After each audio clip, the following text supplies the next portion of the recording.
and leave his studies in order to go and join this Mahdi. This man of Juhayman, he proclaimed himself to the Mahdi. He saw in his dream that he was the Mahdi, and that a woman as well from another tribe of the Qahtani tribe saw that she was going to marry the Mahdi, and she ended up marrying this man. And so their dreams coincided. And a lot of people at that time, Shaitan showed them the dream that they would be from the army of the Mahdi.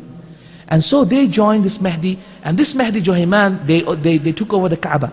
As you know, one of the predictions of Rasulullah will be that the Mahdi will be given bay'ah to, the oath of allegiance to, between the Maqam Ibrahim and the Rukn Yamani. In that place he will stand, and he will be given bay'ah to. And so what he did, he came with his followers and all the armor and etc., and he took over the Kaaba. And he took over the Kaaba for approximately couple of weeks, until the fatwa from the Kibar Ulama was issued at that time to destroy to destroy these people and to kill them all without with whatever force was necessary.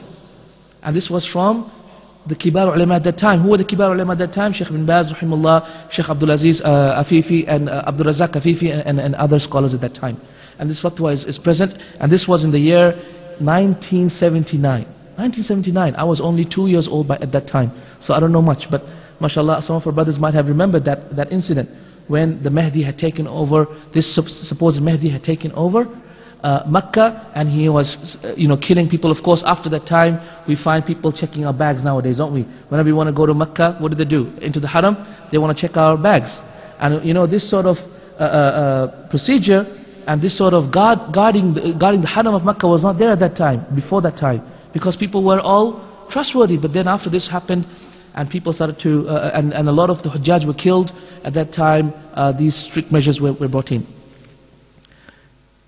These were the people who claimed to be Mahdi. These were the people who claimed to be Mahdi. There were many more. However, these were the prominent ones. As for those people who other people thought they were the Mahdi, however they themselves never claimed to be the Mahdi, then those people who other people thought to be the Mahdi, then there are two. There's many, but two that I will mention today. The first one is Isa ibn Maryam, radiyallahu anhu, alayhi salam. And Isa ibn Maryam was one of the Mahdis. As we know, the hadith of Rasulullah in Musnad Imam Ahmad mentions what? يُوشِكُ مَنْ عَاشَ مِنْ بَعْدِ أَنْ يَلْقَى عِيسَى ibn Maryam إِمَامًا مَهْدِيًّا حَكَمًا. The hadith in Musnad Imam Ahmad states that Rasulullah said that it is just about, those people who live after me are just about to meet the Mahdi. Imam, he will be an Imam, he will be Mahdiyan, he will be a person who guides to the truth, and he will be the Hakam, he will be the ruler and leader at that time. And so this point, some people therefore understood from this to mean that Isa ibn Maryam was the actual Mahdi. In fact, there is a hadith in Bayhaqi that states that La imama, la mahdiya illa Isa ibn Maryam, that there is no Mahdi except Isa ibn Maryam. However, this hadith is not authentic. Okay, the second person who the people thought that he was a Mahdi was Umar ibn Abdul Aziz. So Umar ibn Abdul Aziz, people thought that he was a Mahdi. Of course, Umar ibn Abdul Aziz himself never declared himself to be the Mahdi. And as we know, the predictions of Rasulullah did not come true about him, meaning that Rasulullah never described that whatever happened in the time of Umar ibn Abdul Aziz to be the signs of the Mahdi. So therefore Umar ibn Abdul Aziz was not the Mahdi that Rasulullah was talking about. Has the Mahdi been born yet? There are two claims amongst the sects of Islam. The first claim is for the Shia.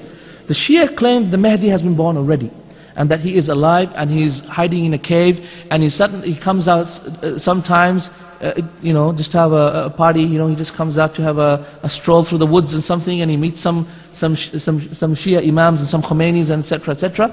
And then when he's had enough and he can't take it anymore, he goes back and has his hibernation. This is the Mahdi of the Shia, and the Shia believe that he is alive now. In fact, we know from the authentic hadith that the Mahdi is not alive now. In fact, who is alive now? It's the Dajjal that is alive now, isn't it? In fact, we know from the authentic hadith in Bukhari that the Dajjal is alive now. And as I said, the narrations about the Mahdi in the books of the Shia are very similar to the descriptions of the Ahl Sunnah about the Dajjal. And so truly the Mahdi of the Shia will be the Dajjal, as we will mention very soon. The Mahdi will fight the Shia as well, as we'll mention inshallah from the authentic hadith of Rasulullah sallallahu alaihi wasallam. Let's talk about the events that will lead on to the coming of the Mahdi. And it's quite important for us to understand how the situation will be before the Mahdi will come about, so that we can understand who the true Mahdi will be. Rasulullah ﷺ mentioned in an authentic hadith in Musnad Imam Ahmed and in Abi Dawood and others, that the people towards the end of time, the Muslims will have a hudna or a treaty, a peace treaty with the kuffar. After that peace treaty will be the Malhamat al-Kubra, will be the great war, which is the Armageddon that the Christians talk about. After that Armageddon will be couple of months in which the Christians will prepare to attack the Muslims, at which time the Mahdi will come about. At which time the Mahdi will come. As for the peace treaty, and all the Muslim countries nowadays have peace treaty with the disbelievers, with Rome, with the Christians, yes or no? Yes. So therefore we know that this is what Rasulullah was talking about, that all the Muslim countries now, every Muslim country that you can think of has a peace treaty with the Christians, isn't it? And so this is the first sign. The first sign has already come, therefore, of the coming of the Mahdi. The second sign is this Malhamat al-Kubra, this Armageddon that will take place. Armageddon in Arabic is Al-Magiddan. Okay? Armageddon. Armageddon means, Alma means mountain and Geddon means sea. Meaning that the battle of the Armageddon will take place in a place that joins between the mountains and the sea. In fact, in another authentic narration in Musnad Imam Ahmed, Rasulullah ﷺ told us that this battle will take place in the lands of Palestine.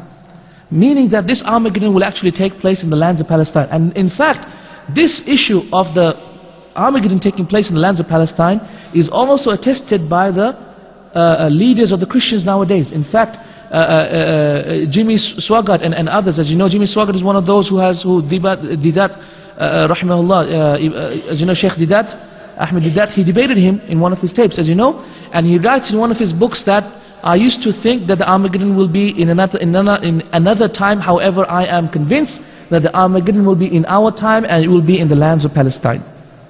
Okay, so we find that even the Christian scholars are of the opinion that the Armageddon will take place in the lands of Palestine. What is this Armageddon? The Armageddon is a battle which the scriptures from the past, in all the books of the Quran and Sunnah, in all the books of the Muslimin, as well as that of the Ahl Kitab, of the Jews and the Christians, have talked about.